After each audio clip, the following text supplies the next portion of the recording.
What's up? For once the weather is good in Florida, so you're about to watch the greatest video on bowling with the heavy tennis ball that you'll ever see. And I promise by the end of this video, you'll be a different bowler. So please like and subscribe. I'm going to give you 3 differences that I'm sure you noticed, but I'm going to help you make some connections that are going to change how you bowl with this ball. And that is going to help you understand the fundamental shift in thinking you must have when you bowl with this ball. And after that, I'm going to give you a plan that's so simple, so easy to follow, you'll be able to do it the next time you bowl. And the best part, this plan is so powerful, it doesn't even matter if the batsman knows you're doing it. So first off, the first difference there is that I'm sure you've noticed, tennis ball bounce, the ball bounces more and it's slower after it bounces. And don't worry, I'm not wasting your time here because I'll tell you what this means for you as a bowler. What this means is, first off, whatever length you think you're bowling, you're actually bowling shorter. So every length gets pushed up. You bowl a good length ball, it's going to bounce a little bit higher, so the batsman will play that off the back foot 10 times out of 10.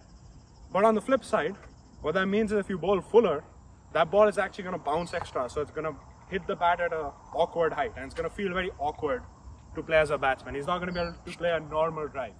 So what you learn from this is you have to pitch it up a little and try and get that awkward bounce, really try and utilize it. And second, because it slows down, what that means is if you bowl a short ball, that's going to take a lot longer to get to the wicket compared to a full toss. So the batsman will mistime it more. Unlike a leather ball, which this one kind of just skids off the surface. So even if you bowl short or full, it takes about the same time. So what that means for you as a bowler is you should try and vary lengths, even if it's just a little, because that'll make it much harder for the batsman to time the ball. In fact, try it next game. Bowl a couple short balls, then bowl a full toss, and I guarantee you the batsman will be late on it. Now when it comes to variations, right, there's also variations you can do, not just in length, but also in line by using the crease. And if you don't know how to do that, I have a really nice video on how to master angles. So I have the link in the description. Go watch that. Now I move on to the second difference. The second difference is this ball grips the surface very well. Like it starts spinning very early. Now for spinners, that means you can actually bowl it fuller. And the reason is because good length for spinners is usually decided by how much the ball needs to spin, so that the ball spins enough to edge the bat, right? Because it's spinning more, that means you can get it closer up to the bat and you can also bowl faster. The only reason spinners even bowl slow is so that the ball has time to grip the surface. This leather ball doesn't grip the surface if you throw it fast, which is why fast bowlers can't just run and bowl spin. But if you wanted to, you could bowl off spin with a fast bowler's run up with this ball. I'll make a different video on that. But the point is, you can bowl faster as a spinner and pitch it up more. And then as a fast bowler, what that means is your best variations are now going to be your off cutter and leg cutter. Or even if you bowl a back of the hand, usually your back of the hand will have some overspin on it. That ball will bounce extra because of that. Now the third difference, and I think this is the most important one, is for some reason, I don't know why, but this ball seems to travel a lot further when the batsman hits it square of the wicket, either to the leg side over there or to the off side over there. It seems to travel a lot more. I can't tell you the amount of times I've mistimed a pull and it's gone for 6. And on the other side, I hit like a perfect shot. I hit like a lofted drive like Kohli, and for some reason that doesn't seem to clear the 30-yard circle. Now I don't know why, but this is a very important difference, because what will make you realize is, as a bowler, your main job now is not to get wickets off the surface. Look, it's a tennis ball. This is not going to seam, it's not going to swing, and odds are you're playing it on a flat pitch. So your job is to control where the batsman hits the ball, and that is how you're going to get wickets and stop runs. Once you change your thinking to align more with controlling where the batsman hits the ball, that's when you're going to get more wickets. Because think about it, if it's impossible for the batsman to hit a 6 straight and you can force him to only hit straight, he's either going to get frustrated and try and do something extra in which he'll get out, or he's not going to score much. And both of those are wins for you.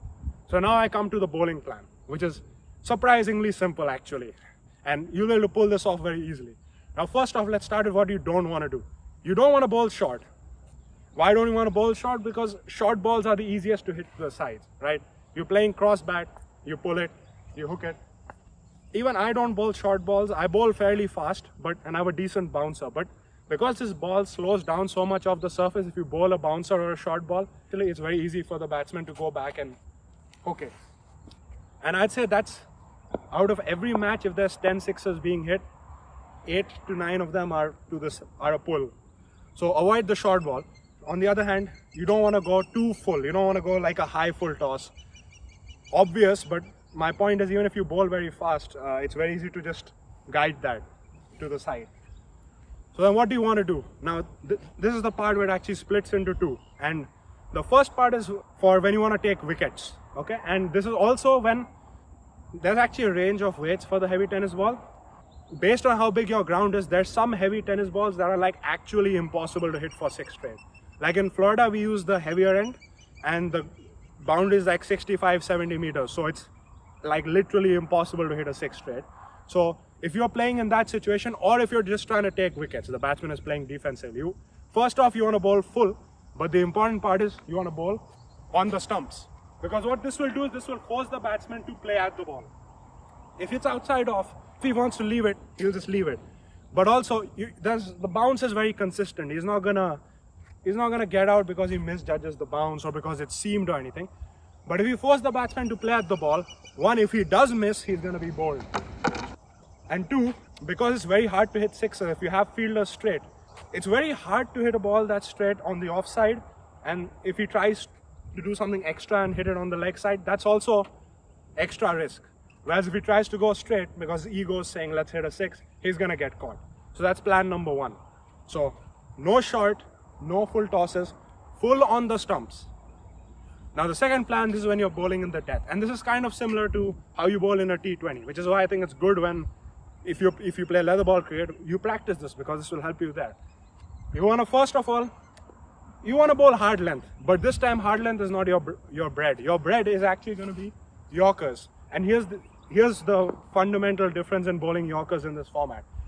Err on the fuller side. When you're going to throw a Yorker, maybe aim for a low full toss, because again, I don't know why exactly, but this ball does not take force on it very well. If I try and power a low full toss straight, it usually does not go for 6. Whereas if it's a half volley, maybe because the ball slows down off the surface, so you're able to put more of your own power on it, it seems to go further. So you want to go for Yorkers, that's your bread. And if you can't hit a Yorker, aim for a low full toss, not a high one, because that'll make it impossible for the batsman to hit a 6. And one other thing, you want to make sure your fielders are all back on the boundary. You don't want them to even be like 3-4 steps up. In the death, it doesn't matter if they can't take a catch. Your job is to stop the boundary. So with the field back, you aim for Yorkers / low full tosses. And then your other option, if you have good pace, and I have a decent height, so I like to bowl hard length as well. You can go for hard length because, again, if there's some batsmen who are really good at getting under the ball, you can go hard length, so it'll be hard for them to play off the front foot. And again, the important difference is, if you play a lot of leather ball cricket, don't aim for hard length. That'll end up being a short ball. So again, hard length is a little bit riskier, because if you bowl a little too short, it's very easy to just go back and the batsman has a lot of time to hook it for 6. So the second plan is, again, no short balls, no high full tosses, but you can go for low full tosses and hard length. And this is how you bowl with this heavy tennis ball. I like to end by saying this: if you understand the differences between this ball and the leather ball, and you understand that you just have to bowl a little bit fuller, you're going to do much better the next time you bowl. So thank you for watching.